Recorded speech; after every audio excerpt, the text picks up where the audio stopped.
So what was the status of women in the 17th and 18th centuries? As we see that the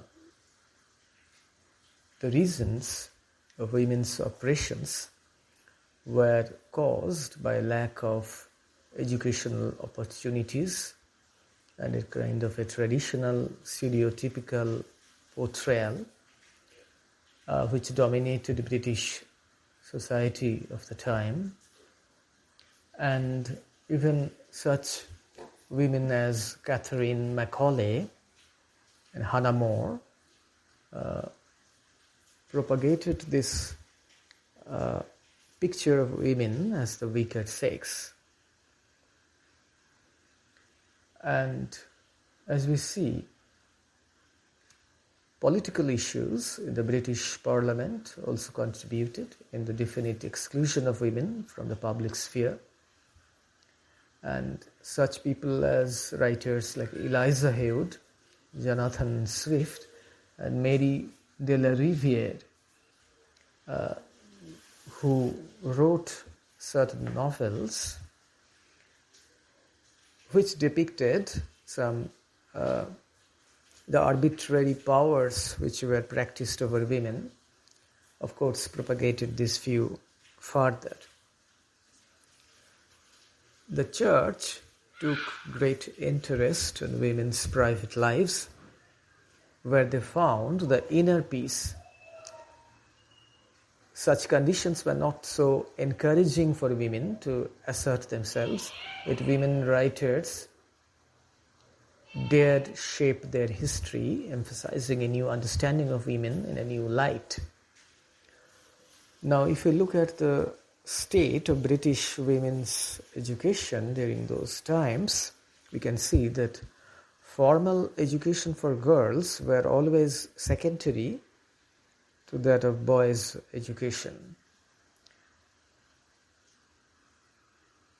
Traditionally, education for girls was not so important. It was not given that much of importance.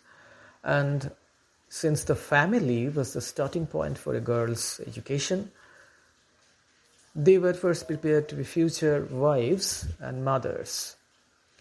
Parents did not give a chance to their daughters to attend school, not just because of social rank, but they were not obliged to give certain interest to these subjects. A writer like Hannah More viewed the girls should be trained in order to become mothers and housekeepers, focusing more on improving and enlarging their minds to succeed as companions for their husbands and rational mothers to their children.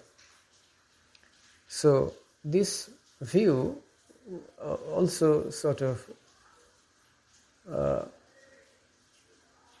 aptly describes the condition of women that we find during those times. The Elizabethan system of education was ultimately addressed to upper-class women, but it called for less erudition or kind of a scholarly education. Women from all classes were intended to be literate enough to read the Bible or to teach religious texts to their children and their servants.